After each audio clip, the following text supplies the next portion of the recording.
If you think that the natives in the Americas were primitive and savages, think again.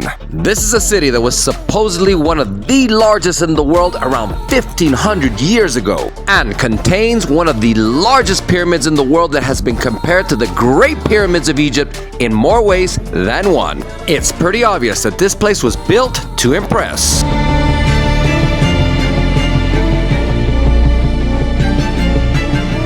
So join me on this epic adventure as we embark on discovering one of the largest archaeological sites in the world that may change your historical perspectives.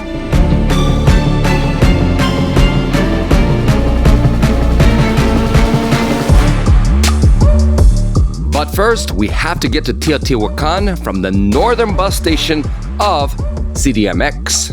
We're going to Teotihuacan, and we got to go all the way to the end of this aisle to get the tickets to go to those amazing pyramids. There's only one bus company here that takes you to Teotihuacan, and surprisingly, or not so surprisingly, it's called Teotihuacanos. What do you know?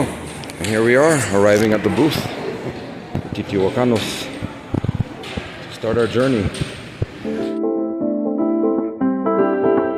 The ticket was about $3 to $4 depending on the exchange rate.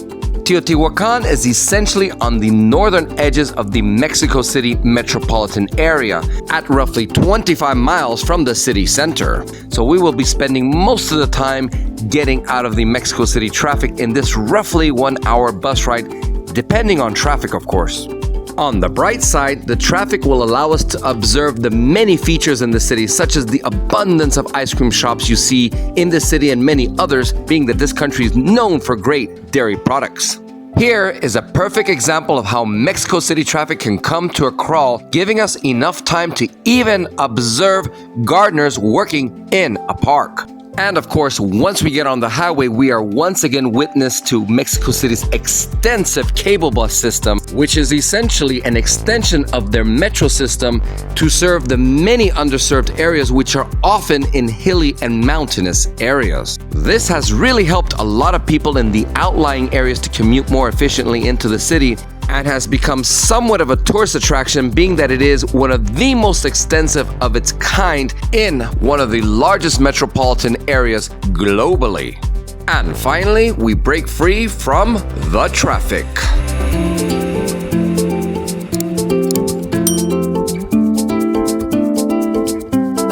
As I'm sure you noticed, this was not a luxurious bus with onboard entertainment.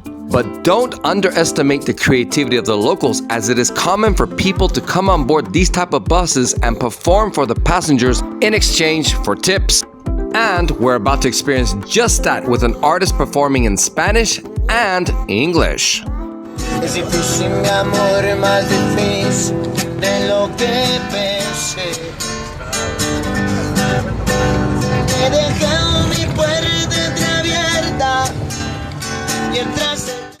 Yes, your love, and you stand by me. So darling, darling, stand by me. You,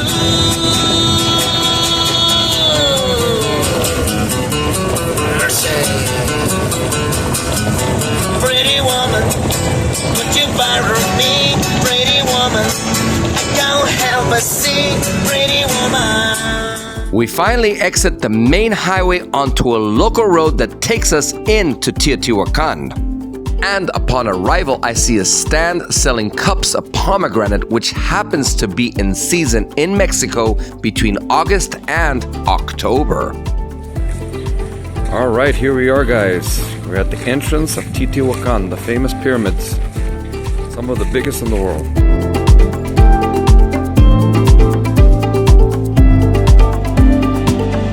Mexico has a very large variety of cacti. This plant is such a big part of the culture that you find it in the national flag and even has a place in the culinary scene. Now, this city has an interesting and somewhat mysterious history.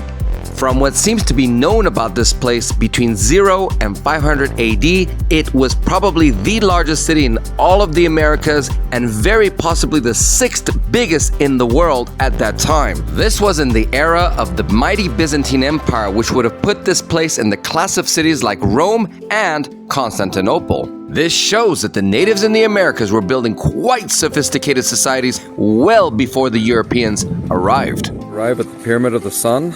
Unfortunately, we cannot walk to the top like the times before, but it's definitely a view worth traveling for. And finally, we are at the base of the mighty Pyramid of the Sun.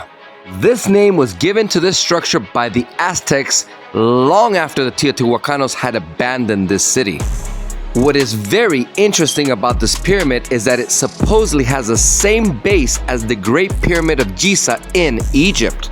It also supposedly has the height of one of the other two pyramids in Giza.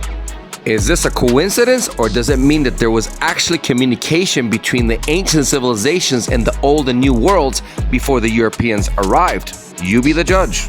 And right in front of this pyramid, we have the Avenue of the Dead, which is essentially the main road of this ancient city. And here we get to the main viaduct, or I guess you can say the main boulevard of Teotihuacan. And on the other side, you can see the Pyramid of the Moon, which also you can no longer walk to the top of. But what I adore about this place is how organized it looks and how imperial it looks. You can definitely tell there was a lot of intelligent design that was put into the construction of this place. Throughout this walk, you see a lot of vendors selling things. Some legit, some maybe not so legit, but nevertheless, it's cool, just like any touristic location. I do have to say, luck was in the air because it's not hot right now. The last time I came here, it was very hot. Now it's cloudy, so it's keeping the temperatures at a very comfortable level. The Avenue of the Dead is quite long at around 1.5 miles and connects the Pyramid of the Sun to the Pyramid of the Moon, as well as many other parts of Teotihuacan. It also has a width of roughly 40 meters, which can fit many modern-day boulevards and even freeways. At the northern end of the Avenue of the Dead, we see the Pyramid of the Moon, which is the second largest pyramid in these ruins, as well as Cerro Gordo, which is the volcano that you see right behind the pyramid. Teotihuacan is said to have predated the Mayans by about 500 years and the Aztecs by over 1,000 years. This civilization was supposedly at its peak at around 100 AD, which was roughly the time when the Roman Empire was also at its peak. It is believed that at its peak, this city had between 150 and 250,000 people. Very few cities globally could compete with Teotihuacan at that time. Although it is unknown as to why this place declined, but one of the biggest theories is drought. This is because this part of Mexico is semi-arid and very vulnerable to long periods of no precipitation. We finally arrive at the Plaza of the Moon at the end of the Avenue of the Dead. This plaza contains a sizable central altar and is located right in front of the Pyramid of the Moon. And of course, not to mention the many other smaller pyramids outlining the plaza, giving it its shape. Being that we are on one end of the Avenue of the Dead, we get the privilege to look down this entire avenue to get a feel for how extensive and immense this archaeological site is. The Pyramid of the Moon was believed to have been constructed over a span of roughly 3 centuries between 100 and 450 AD. Furthermore, the platform on top of this pyramid was a place that was believed to be used for ceremonies in honor of the great goddess of Teotihuacan, which was the goddess of water, fertility, earth, and creation itself. Since we were more focused on the pyramids and the Avenue of the Dead, it was now time to start walking around to observe the many other details we missed, such as this interesting impression on the wall. But one of the biggest details we missed is what seems to be a very prominent palace. And this important palace is Palacio Quetzalpapalotl, which is located diagonally across the plaza from the Pyramid of the Moon. This structure gets its name from the mythological bird that adorns the courtyard pillars. It is believed that this palace likely housed high-ranking priests because of the abundance of art in this structure. And seeing the views that you get from this palace, it is very reasonable to think that very privileged people must have lived in this structure. We take one last look at the Plaza of the Moon from this vantage point before heading to the entrance of Teotihuacan, where we ran into the Pyramid of the Sun for two very interesting surprises, so stay tuned. As we start to head back down, we notice that nature is starting to reclaim its place in these ruins in more ways than one.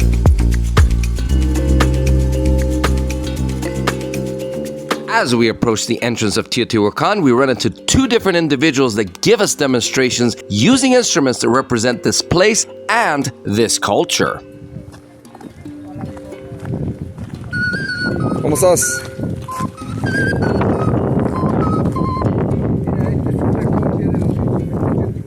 Teotihuacan.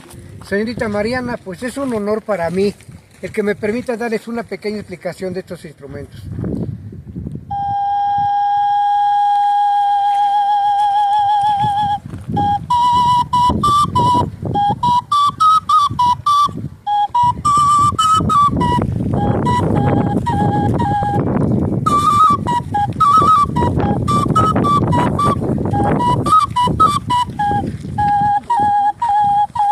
Para mí esto es mi identidad, mi historia, mi cultura, Aramid. La serpiente, Quetzalpapalotl.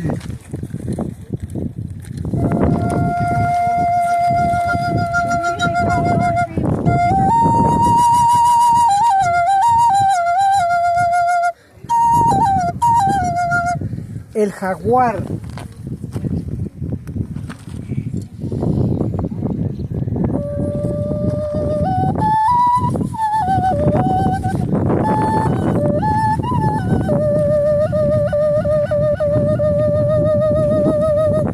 Son instrumentos que en ese tiempo fueron parte importante para esta cultura, ya que con ellos armonizaban sus ceremonias, daban vida a estos lugares.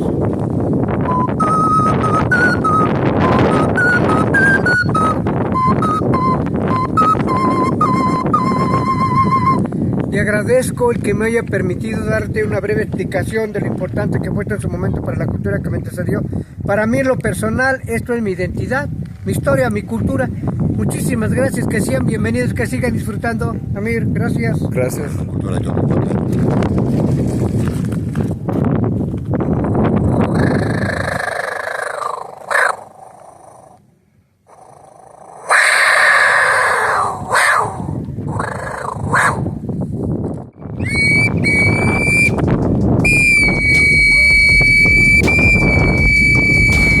Unfortunately, I did not have enough time to make it to the other side of the Avenida del Dead, where we have the Templo de Quetzalcoatl. Quetzalcoatl is the mythical feathered serpent, which is big in many Mesoamerican cultures, which is essentially the America's version of the dragon. Stay tuned for the next very interesting episode as we discover the colonial city next to these ancient ruins, which is a city full of color and local traditions.